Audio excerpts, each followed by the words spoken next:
Hello, നിങ്ങൾ കാത്തിരിക്കുന്നതും അല്ലാത്തതുമായ സിനിമകളുടെ OTT ലിസ്റ്റ് അപ്ഡേറ്റുമായിട്ടാണ് ഇന്നത്തെ വീഡിയോ. അപ്പോൾ ഇൻട്രോ ലാഗ് അടുപ്പിച്ച് കൊല്ലുന്നില്ല, നേരെ വീഡിയോയിലേക്ക് കടക്കാം.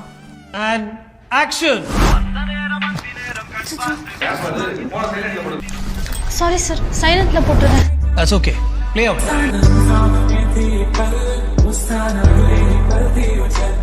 अब क्या बताऊं मैं किस हाल में मैं यहाँ वहाँ सबका दिल और होश ढूंढता हूँ मैं.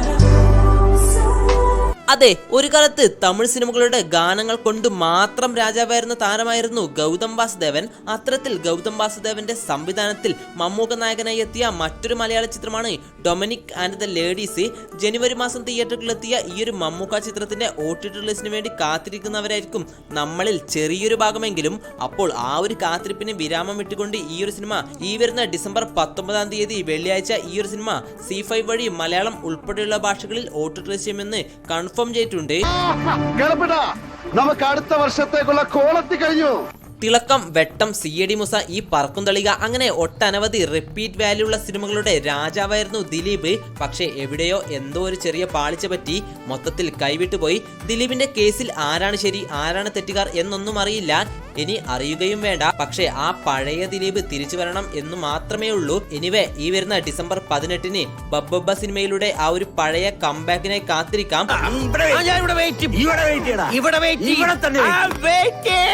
അപ്പോൾ നമ്മൾ പറഞ്ഞു വന്ന കാര്യം, ദിലീപ് നായകനായി എത്തി 2024 പുറത്തിറങ്ങിയ മലയാള ചിത്രമാണ് തങ്കമണി. യഥാർത്ഥ സംഭവത്തെ ആസ്പദമാക്കി പുറത്തിറങ്ങിയ ചിത്രത്തിന്റെ OTT റിലീസ് ഉടൻ തന്നെ ഉണ്ടാകുമെന്ന് ഇപ്പോഴത്തെ സിനിമയുടെ നിർമ്മാതാക്കളിൽ ഒരാളായ റാഫി തന്റെ ഫേസ്ബുക്ക് വഴി ഒഫീഷ്യൽ ന്യൂസ് പുറത്തുവിട്ടിട്ടുണ്ട്. ഒരുപക്ഷെ ക്രിസ്മസ് റിലീസായിട്ടായിരിക്കാം ചിത്രം OTT റിലീസിനായി പ്ലാൻ ചെയ്യുന്നത്. ഏതായാലും കാത്തിരിക്കാം നമുക്ക് ചിത്രത്തിനായി.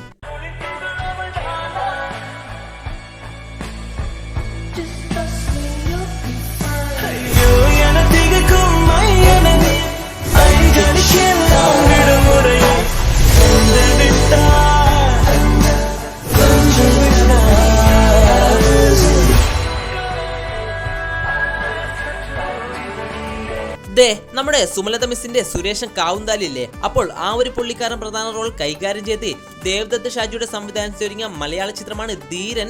ഇക്കഴിഞ്ഞു പോയ ജൂലൈ മാസം തിയേറ്ററുകളിൽ എത്തിപ്പൊട്ടിയ ഈ ഒരു സിനിമ കുറച്ച് നാളുകൾക്ക് മുമ്പ് സൺനെക്സ് വഴി റിലീസ് ചെയ്തിട്ടുണ്ടായിരുന്നു. പക്ഷേ ഇപ്പോഴത്തെ ഈ ഒരു ചിത്രം മനോരമ മാക്സിൽ കൂടി OTT റിലീസ് ആരംഭിച്ചിട്ടുണ്ട്. അപ്പോൾ നിങ്ങൾ ഈ ഒരു സിനിമ ഇതിനോടകം കണ്ടിട്ടുണ്ടെങ്കിൽ സിനിമ എപ്പടിയെന്ന് ജസ്റ്റ് ഒന്ന് കമന്റ് ചെയ്യാട്ടോ. നമ്മുടെ നീള നമ്പ്യാർ ഇല്ലേ, നമ്മുടെ അല്ല, ആരുടെയോ നീള നമ്പ്യാർ. അപ്പോൾ ആ ഒരു നീള നമ്പ്യാരുടെ പുതിയൊരു OTT പ്ലാറ്റ്ഫോമാണ് NMX.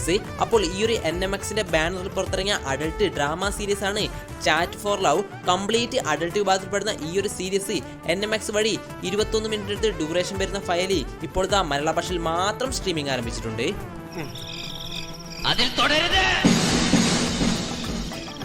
കൂടാതെ ഇന്നും ഈ അടുത്തുമായി OTT റിലീസ് ആരംഭിച്ച സിനിമകൾ ഏതൊക്കെയെന്ന് വളരെ പെട്ടെന്ന് നോക്കിയേക്കാം. ഒന്നാമത്തേത് അണ്ടകാര എന്നൊരു മലയാള ചിത്രം സൺനെക്സ് വഴി മലയാള ഭാഷയിൽ മാത്രം സ്ട്രീമിംഗ് ആരംഭിച്ചിട്ടുണ്ട്. രണ്ടാമത്തേത് ആരോമല എന്നൊരു തമിഴ് ചിത്രം ജിയോ ഹോട്ട്സ്റ്റാർ വഴി മലയാളം ഉൾപ്പെടെയുള്ള ഭാഷകളിൽ OTT റിലീസ് ആരംഭിച്ചിട്ടുണ്ട്. മൂന്നാമത്തേത് ഫെമിനിച്ചി ഫാത്തിമ എന്ന ഏതോ ഒരു മലയാള ചിത്രം മനോരമ മാക്സ് വഴി സ്ട്രീമിംഗ് ആരംഭിച്ചിട്ടുണ്ട്.